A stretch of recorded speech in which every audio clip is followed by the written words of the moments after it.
The answer is yes. We absolutely do need a revive of the standard HDUC gym. However, this kit is extremely impressive and it's probably one of the most fun kits I have handled, maybe ever. It is just so posable and it looks really, really unique for a gym. I'm kind of in love with it. It comes with a bunch of cool accessories, including that really, really unique new gym head. It's just such a crazy kit. And honestly, it's a really, really good reimagining of the gym, especially for something crazy like Build Fighters. Welcome to the UVO Hercules channel. My name is Grant. Let's get right into the review.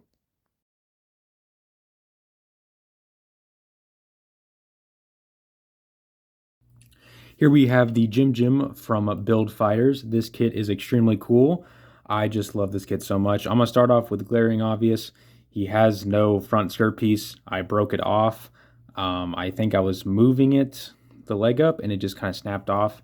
I haven't seen this issue on any other copies, so I'm just going to assume it was me being stupid, but it is there in case you want to note it. This kit was released in 2017, and I found this kit for $25. However, I've seen it as low as $22. You just have to look around for that price. But honestly, $25 for this kit ain't really the worst. However, comparing it to the $10 of the standard gym, yeah, it's a little bit pricey. But honestly, I think you're paying for the quality here. This kit is just so cool. The reason why it's called the Gym is because it stands for Gundam Mafia Gym.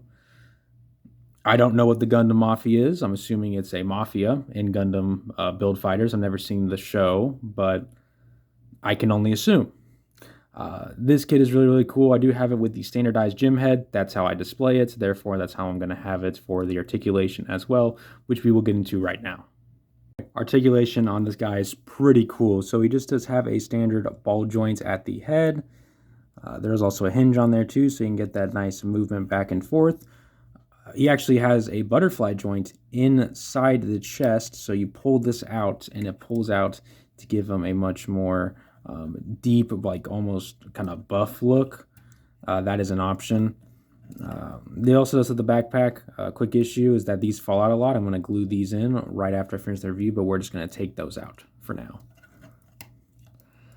He does have rotation at the shoulders on a swivel. It's on a ball joint, so it can go in and out a little bit, but it doesn't have any in and out at the shoulder. It's actually only at this chest part.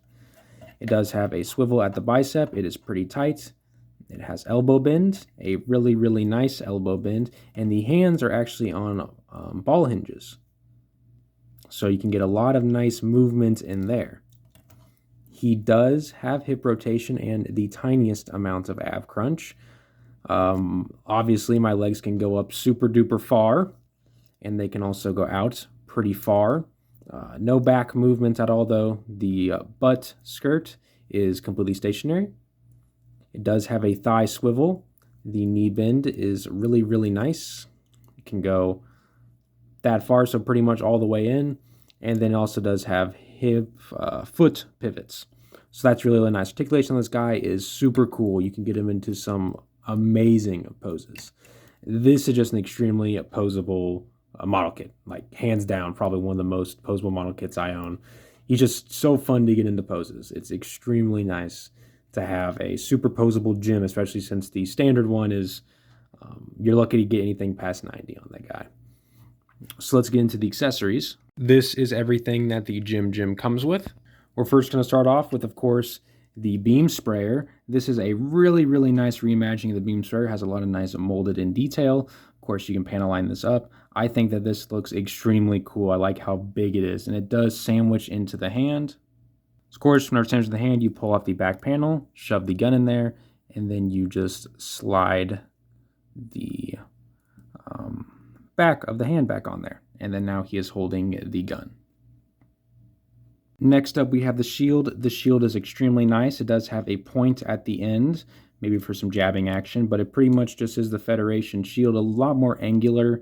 It's in much more of a hexagon shape than the other shield, and I kind of like that. Also does have the viewport window, and it has a handlebar and an attachment that goes in the back of the forearm. So when I put it in, I usually like to put in the handlebar first, and then it'll just line up super easily like that. And then you have the shield and the Jim's hand. Of course, you don't have to use this piece. However, I love whenever these kits come with handles for the hands on the shields. It's just so cool, so I will be displaying it with this. Next up, we have the backpack. It does have a spot to hold the beam saber. These thrusters are super cool, however, they are pretty loose in there. They are held in by a almost triangle-shaped peg. Get at a nice angle. It does have two pegs in here. These are probably connectors for something, and it does have the standardized backpack connection, so you can swap around backpacks, of course. It is a build kit. I would not expect anything less. So as you can see, the backpack doesn't really add much. However, it does hold the beam saber. The beam saber is really nice. Of course, it does come with two beams. However, it only comes with one beam hilt.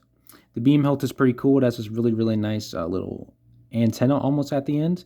And of course, like any beam saber, you peg it in to connect it, you pull it out, and it stores in just like that.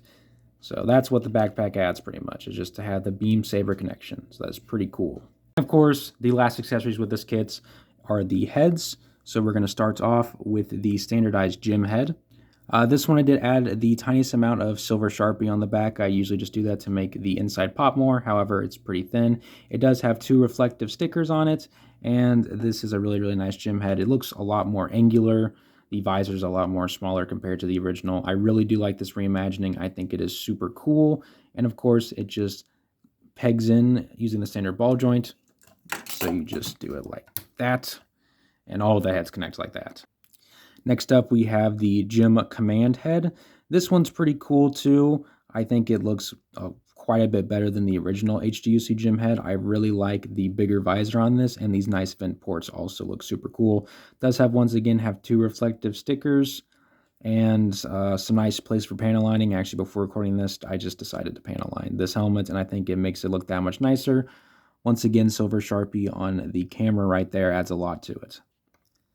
Next up, we have this completely unique head. This is the Jim Mafia head. It has a nice visor right here.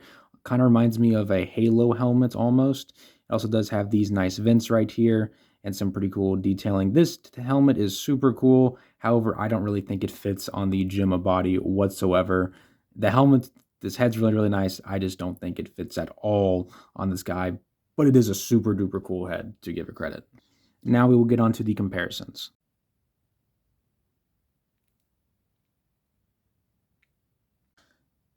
Comparison time, we're going to start off with, of course, the main kit that we are going to be comparing this one to. The standard HGUC Jim, of course. Immediately, the color is very different. This is a much more white color, a much more bluish color.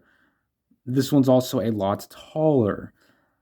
We really need to revive this guy. This guy is so old. I mean, oh my goodness. I built 3 of these guys, and man, whew. This is an old kit. It even has the beam saver where there is actually no peg in there. So definitely a dated kit. However, I think this is super duper cool. It can't really replace the classic Jim, but it is a nice, kind of have them both in your army kind of thing. Now we have it with the Jim Command Head. They're honestly closer than I thought. I'm kind of surprised it wasn't just like a P Bandai reversion of this, because this is a super duper cool, like really, really close comparison, honestly. Just the shoulder pad color is different, and it's missing a red color in there. Even the legs are the same. This kit also needs a revive. This kit's not the greatest either, but I would say it's a little bit better. But I mean, a lot of these old HG UC kits do need revives, unfortunately. So hopefully Bandai will get to them. Probably not, though. Here we have it to the very recent Zaku revive. Once again, this is actually taller than this. I kind of like that, because the Jim should be much more menacing as a beam weapon. But I mean, these do look really, really cool next to each other. Here we have it with the helmet that this head most resembles it to, which is the Type C Jim. The helmets are super duper close comparison-wise together. At least to me, they look very similar. Then we have it with the Origin Gundam. For some general comparisons, we have it next to a Lego minifigure, Aaron. So a pretty tall, high grade right there. Here we have it with a standard 6-inch action figure. We have the 332nd Ahsoka Trooper from Black Series. Studio Series 38, Optimus Prime. And then the Sharpie. I would 100% recommend this kit to everybody. This kit is just a really, really fun build, and if you're as much of a fan of gyms as I am, this will be a nice addition to your collection. Thank you all for watching, and I hope you have a good rest of your day.